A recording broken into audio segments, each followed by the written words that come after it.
Zdaj sta v studiu z nama tisti dve, ki sta krivi, da smo na vse zgodaj zjutraj na Robinu tiščali pesti, zobe, vse smo tiščali, ne? In zagotovo ne samo mi, ampak po moje cela Goriška. Ne samo Goriška, cela Slovenija, po mojem. Dobrodošli Ana Bucik in Andreja Slokar v našem studiu. Čau, lep pozdrav. Dobro jutro.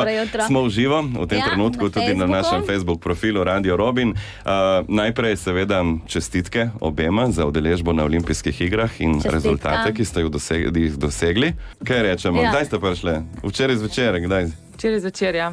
In sta se uspele kaj odpočiti, zdaj na spat ali še čaka to vaju? Ja, jaz moram reči, da sem spala kar celo pot do doma, no, tako da, dajmo reči, nekaj ur sem ulovila.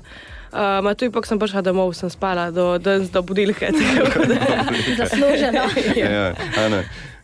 Jaz malo slabše, ne vem, meni poradi, ker sem utrujena, rabim 2 dni, da rata manj utrujena in pol lahko lepo spim, tako da tisto me še čaka. Dobro. Zdaj, ko so olimpijske igre za vama, ste zagotovo naredili že kakšno manjšo analizo, kako ste zadovoljni z vajnimi dosežki? Še najprej ti, Ana. Pa tako, jaz mislim, da sem v redu smučala, sploh z veleslalomom sem zadovoljna. V slalomu bom rekla, sem si želela, da bi bil to en moj dan, da bi pokazala res svoj najboljše vožnje letos. Ni bilo ravno tako da na koncu bil lep rezultat. Sem pa tako nekako v sebi upala, da bo mogoče še kaj več. Ok. Jaz v bistvu od veleslaloma nisem pričakovala nekaj dosti, no. Malo mi je škoda, ko sem odstopila, ker res druga vožnja je bila res dobra. Za slalom moram reči, da tako ne vem. Nisem še dala čez tega, no. Mislim, moram reči, da me kar malo pječe še zmeraj, ker vseeno biti tako blizu in hkrati ne je težko. Moram pa reči, da mi je res škoda za paralelno tekmo, sploh zato, ker mislim, da smo imeli dobro ekipo in škoda, tam bi se dalo malo več narediti, okej. Andreja, to so bile zate sploh prve olimpijske igre, ki si se jih udeležila. Mogoče, če nova izkušnja je to zagotovo bila kakšna? Ja, sigurno nova izkušnja. Jaz moram reči, da sem uživala od prvega dneva, ko sem prišla kjeno, ne vem. Po moje, da izmed redkih, ki vam bo rekla, da se me je res fajn. To je bilo zdaj zelo pošteno povedano. Jaz tukaj za sebe, ko govorim, se jaz ko me čakam, da ne domov. Jaz od prvega momenta, ko sem prišla tam, nisem se imela tako fajn, da po moje tudi zaradi tega, ker je bilo vse novo za mene in ne vem, vzdušje je bilo fajn in vse in jaz mislim, da mi bo ostalo torej svojemu, ne vem, lepmu spominu. Lepo spominu. Zate, Ana, so bile to druge olimpijske igre. Če bi te primerjala s prvimi, je bilo kako drugače? Recimo, kar se teh občutkov tiče? Ja, mislim, sigurno ono pričakovanje, ko greš prvič na olimpijske, je mogoče še malo večje. Je pa res, da sem 4 leta nazaj še na olimpijske v precej drugačni vlogi, kot zdaj, takrat sploh nisem bila v formi, tako da sem šla res bolj spoznati olimpijske igre. Letos nekako sem bila bolj, lahko rečem, v boju za kakšna višja mesta. Tako da z tega vidika je bilo malo drugače. Tudi same igre so bile nekoliko drugačne, sploh zaradi tega covida. Ampak mislim, da so bile ne glede na to, ker zelo dobro organizirane, tako da je bilo za nas kar vseeno dobro poskrbljeno. Je pa res, da vseeno nismo vsi tako uživali. Kaj si med tistimi, gremo čim prej domov, kaj? Kako so v bistvu potekali te vaši dnevi v olimpijski vasi, ko niste imeli tekme? Da zvemo še tisto za kulisje. Kaj ste počeli tam, ne vem, trenirali, pripravljeni?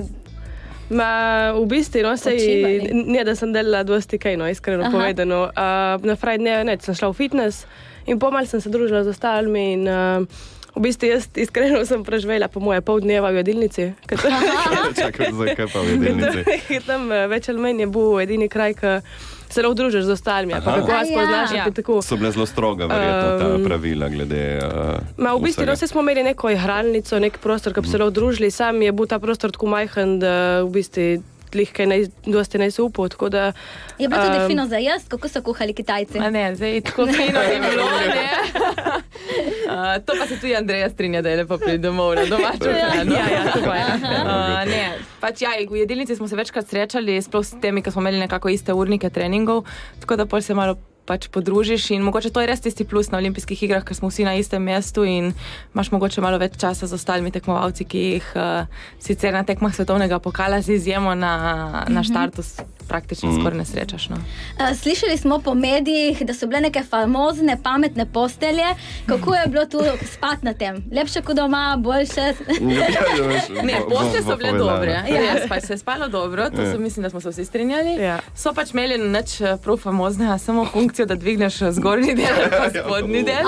Tako da eni so to malo bolj koristili, zdaj ko smo midve razumeli, midve nisva, tako da smo nekaj v ležečem položaju. Zdaj, kadar so prišli ostali člani, ki ste rekli, da ste se malo podružili, tudi slovenske reprezentance nazaj, s kakšno kolajno ste se lahko podružili, poveselili z njimi, spili kakšno peninco ali je bilo strogo? Vse v bistvu mi v tej vasi smo bili sami alpinci, tako da v bistvu smo bili sami smučari. Samo smučari? Ja, pač od Slovencev. Ker v bistvu noben Slovenc ne šel, ki bi se ukvarjal s skeletonom ali pa bob. Razumem, ja. In pa v bistvu na konci smo proslavili medaljo od samo Džana. Ja, tako. Samo ta je bila ta glavna, tako da zato glavno smo bili tam. Super. Kako ste se pa s tem mrazom soočali? Jaz moram reči, da z tega mraza še nisem doživela. No. Mene me res prve par dni in zadnjih par dni to je bilo tako mraz, da jaz nisem čutila rok, noh, nič. Moram reči, da prvič v življenju sem si tudi polepila obraz, ker res mi je, na začetku mi je za slalom celo, ker ne gremo hitro. Ne vem, meni je kar nos upeklo tam mraz, tako da ne vem, moram reči. Si ne predstavljamo mi tle. Ne, mislim, dračem mraz je, ne vem. Mislim, da nas bo zeblo tle, bomo tako se v redu.